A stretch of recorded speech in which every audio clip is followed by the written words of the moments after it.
प्रेम प्रणाम जी सुंदर साथ जी। आज कीर्तन ग्रंथ के 63वें प्रकरण का मंथन करेंगे। महामती जी कहते हैं, जिन सुध सेवा की नहीं, ना कछु समझे बात, सो काहे को गिनावे आप साथ में। जिन सुधे ना सुपन साख्या। वे कहती हैं कि जो सुंदर साथ सेवा कार्य से कोसों दूर हैं, ज्ञान की किसी भी बात को वे सुनना नहीं चाहते हैं। अर्थात प्रियतम प्राणेश्वर हम रूहों से क्या चाहते हैं, इस बात की भी उन्हें कोई परवाह नहीं है। उन्हें ना तो इस संसार की वास्तविकता का बोध हो पाता है और ना ही वे उस अखंड ब्रह्म की वास्तविकता को ही जान पाते हैं। ऐसे लोगों को किसी भी स्थिति में सुंदर साथ की श्रेणी में नहीं मानना चाहिए। वे कहते हैं कि सेवा धर्म और ज्ञान को ग्रहण करने की प्रवृत्ति से दूर रहकर निठल्लेपन की चादर को ओढ़ना, यह महामती श्री प्राणनाथ जी की जागृति का परिचायक नहीं है। सुंदर साथ जी, महामती श्री प्राणनाथ जी ने किसी भी प्रकार के आलस्य को, अंधविश्वास को, चमत्कारों की सिद्धि को, दिखावे को अपने आध्यात्मिक जगत में शामिल नहीं किया है। और इस प्रकरण में वे सुंदर साथ में आ जाने वाली विकृतियों से दूर रहने की सिखापन सभी को दे रहे हैं। अर्थात सुंदर साथ जी, पुरुषार्थ ही सफलता की चाबी है। वे पुरुषार्थ पर ही बल देते हैं और सभी सुंदर साथ को इस राह पर चलने की सिखापन भी देते हैं। महामती जी आगे कहते हैं, कमरे बांधे देखा देखी, जाने हम भी लगे तिन तार, ले कबीला कांध पर, हंसते चले नर नार, हंसते चले नर नार। महामती जी कहते हैं कि इन आलसी लोगों ने सुंदर साथ की देखा देखी अपने घर द्वार का त्याग कर दिया तथा हंसते हुए इस भावना से चल रहे हैं कि हम तो ब्रह्म मुनियों के मार्ग पर हैं। अर्थात हम तो उस धाम की आत्माएं हैं और हम ब्रह्म मुनि हैं। ये लोग मोह रूपी कंधों पर अपने परिवार का बोझ ढो रहे हैं। सुंदर साथ जी, इसका अर्थ यही है कि श्री जी के साथ पन्ना तक जाने वाले सुंदर साथ में ऐसे भी लोग संख्या में थे जो वैराग्य से रहित थे, प्रेम से रहित थे, समर्पण से रहित थे और वे उनका चित्त हमेशा ही परिवार की आसक्ति से बंधा हुआ था, किंतु अपने को किसी भी ब्रह्म मुनि से कम कदापि नहीं समझते थे। सुंदर साथ जी, आज यही देखने को मिल रहा है कि कोई मान बढ़ाई को, कोई अपने दुखों की निवृत्ति को, कोई अपने सांसारिक चाहनाओं के लिए महामती श्री प्राणनाथ जी के तारतम ज्ञान को ग्रहण करते हैं। यह कामना उनके अंदर भरी होती है कि हम सबसे बड़े परमात्मा से जुड़ जाएंगे तो हम स्वस्थ रहेंगे, हम धन धान से भर जाएंगे, हमारा परिवार स्वस्थ रहेगा, हम सभी अच्छे से जीवन यापन करेंगे। लेकिन इससे बड़ी खाई, इससे बड़ी अज्ञानता क्या होगी कि अतः सुंदर साथ जी, महामती जी कहते हैं, ऐसे मनुष्यों को ब्रह्म मुनि कैसे कह सकते हैं जो अपनी कामनाओं के बल से, कामनाओं की पूर्ति के लिए मुझसे संबंध रखते हैं। वे 12,000 ब्रह्म सृष्टियों में नहीं गिने जा सकते। महामती जी आगे कहते हैं, ये लोक राहे ना पावहीं, क्यों ना ये सुने पुकार। ए चले चीटी हार ज्यों, बांधे ऊंट कतार, बांधे ऊंट कतार। वे कहते हैं संसार के ये लोग किसी प्रकार भी ब्रह्मवाणी की पुकार सुनने में रुचि नहीं दिखाते हैं। इनका परिणाम यह होता है कि उन्हें वास्तविक सत्य की राह नहीं मिल पाती। जिस प्रकार नकेल में बंधे हुए ऊंट पंक्तिवत चलते जाते हैं और चींटियां भी मस्ती में देखा देखी कर एक लाइन में चलती जाती हैं, उसी प्रकार अज्ञानता की नकेल में बंधे हुए ये लोग रूढ़िवादी मार्ग पर चलने के लिए विवश होते हैं। अतः सुंदर साथ जी, वे संसार के लोग ब्रह्म मुनियों की राह पर चलना चाहते हैं। उनकी देखा देखी कर वे गुरु ग्रहण भी कर लेते हैं और गुरु मंत्र अर्थात तारतम मंत्र भी ग्रहण कर लेते हैं और 6 चौपाइयों को याद करके वे समझ लेते हैं कि हम तो ब्रह्म मुनि हैं, हम तो ब्रह्म सृष्टि हैं। लेकिन वे लोग ब्रह्मवाणी की पुकार को नहीं सुनते और जब वे ब्रह्मवाणी को आत्मसात नहीं करते, उनका मंथन नहीं करते, तो वे रूढ़िवादी इस संसार की विचारधारा से भी अलग नहीं हो पाते। उनके अंदर वही सोई हुई बुद्धि का ज्ञान होता है और वे जागृत बुद्धि को प्राप्त नहीं हो पाते और वे रूढ़िवादी मार्ग को छोड़ने में भी सक्षम नहीं होते। रूढ़िवादी मार्ग तो वही ब्रह्मात्मा छोड़ सकती है जो ब्रह्मवाणी की पुकार सुनकर उसमें प्रियतम क्या चाहते हैं हमसे, उस बात को समझकर ही समर्पण की भावना से यह मार्ग छोड़ा जा सकता है और कोई उपाय नहीं है। महामती जी यही समझाते हैं कि जिस प्रकार से चींटियां एक हार में चलती हैं और ऊंट भी एक नकेल में बंधकर एक पंक्ति में चलते हैं, उसी प्रकार से यह लोग अज्ञानता की नकेल में बंधकर यह संसार की ही बुद्धि से चलते हैं, भले ही वह तारतम मंत्र लिए हो। महामती जी आगे कहती हैं, इन लोकों में क्या कहूँ, जो जाए पड़े मुख काल, जो साथ कहलाए शामिल भये, सो भी कहूँ नेक हाल। महामती जी कहती हैं, जो जीव काल के अधीन होकर जन्म मरण रूपी चक्र में भटकते ही रहते हैं, उनके विषय में मैं भला क्या कहूँ। यहाँ मैं उनके विषय में थोड़ा सा वर्णन कर रही हूँ। जो सुंदर साथ की जमात में शामिल होकर स्वयं को ब्रह्म मुनि अर्थात ब्रह्म सृष्टि समझते हैं। सुंदर साथ जी, महामती जी यही समझाते हैं कि तारतम ज्ञान के प्रकाश से दूर रहने वाले जन्म मरण चक्र या जन्म मरण के काल चक्र में भटकते रहते हैं, क्योंकि उन्हें परब्रह्म के धाम स्वरूप और लीला का बोध नहीं हो पाता है।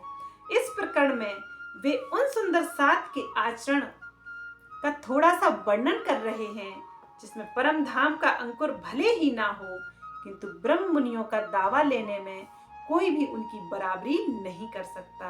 अतः सुंदर साथ जी, महामती श्री प्राणनाथ जी कहते हैं कि तारतम मंत्र की 6 चौपाइयों को याद करके कोई जन्म मरण चक्र को नहीं छोड़ सकता, क्योंकि जन्म मरण चक्र तो तभी छूटता है जब इस श्रीमुख वाणी, इस कुलजम स्वरूप के भेद को सुनकर और अखंड ज्ञान को समझकर इस वाणी को अपनी रहनी में आत्मसात करें, तभी जन्म मरण चक्र छूट सकता है और सेवा समर्पण की भावना से प्रियतम से प्रेम के बंधन में बंधकर इस जन्म मरण चक्र के बंधन को तोड़ा जा सकता है और कोई उपाय नहीं है। अतः सुंदर साथ जी, महामती जी यही समझाते हैं कि मात्र स्कूल में एडमिशन ले लेने से कोई उत्तीर्ण नहीं हो सकता।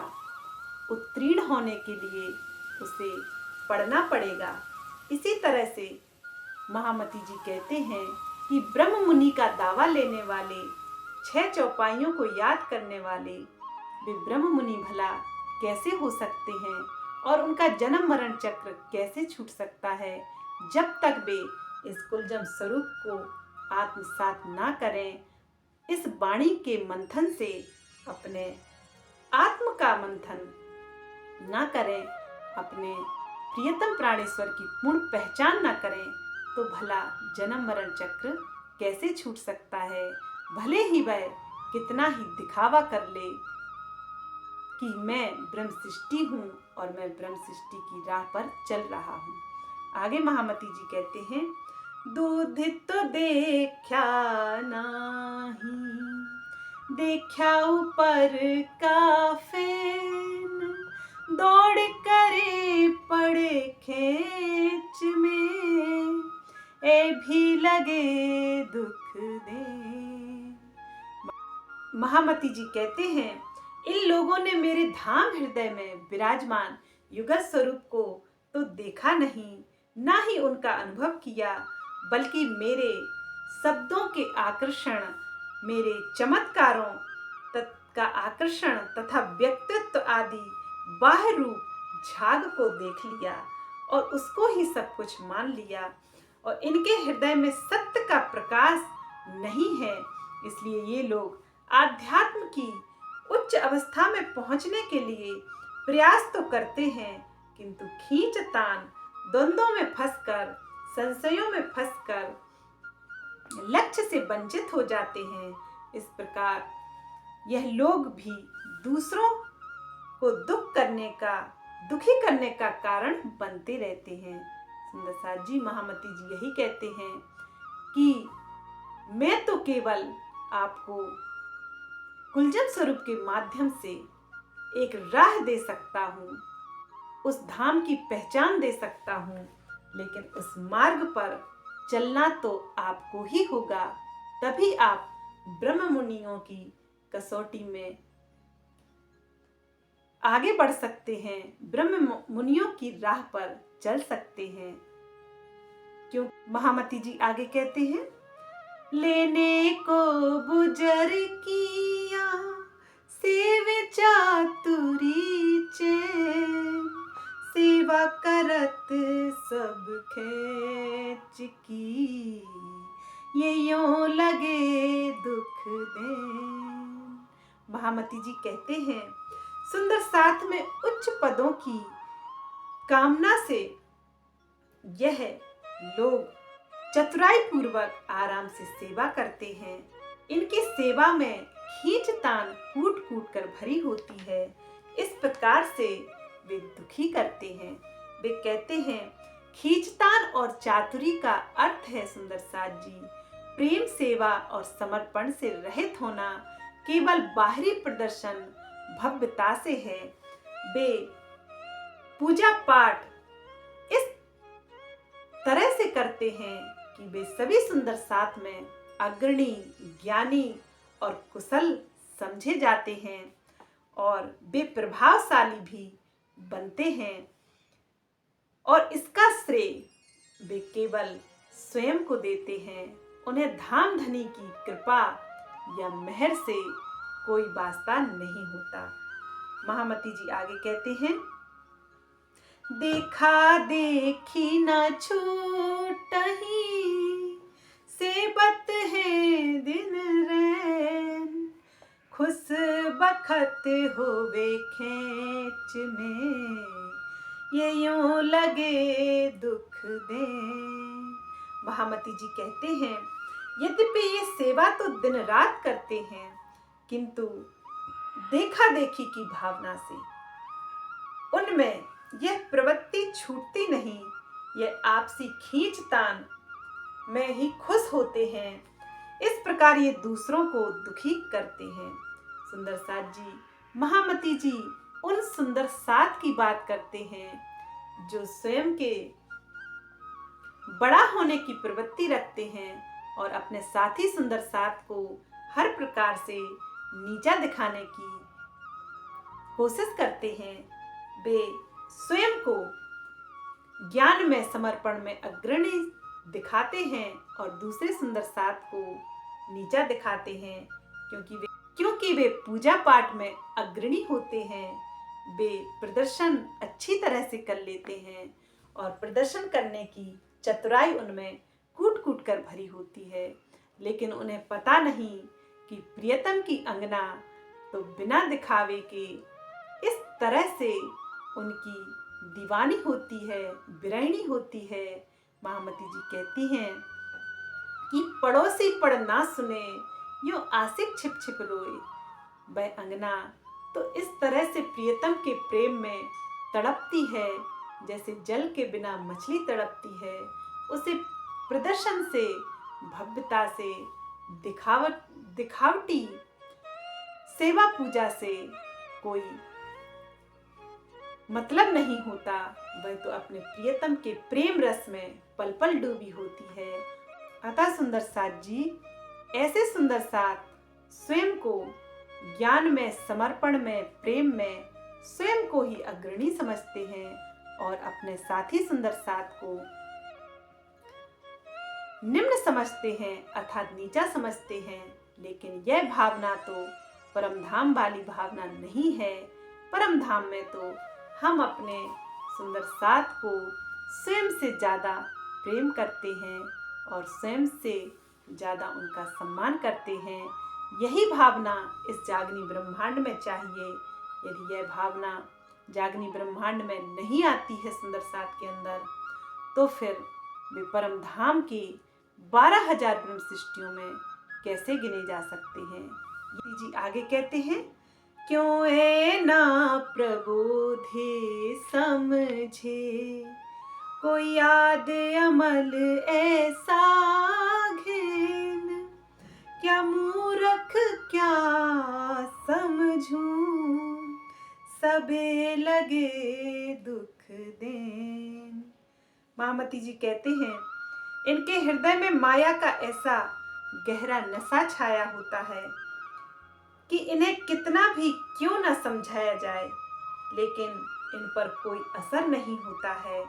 इन लोगों में चाहे कोई मूर्ख हो या समझदार, सभी एक रंग में रंगे होते हैं।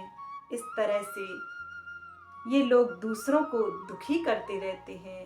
अतः सुंदर साथ जी, महामती जी यही समझाते हैं कि स्वयं को महान समझना और दूसरों को निम्न समझना अर्थात स्वयं से नीचा समझना, ये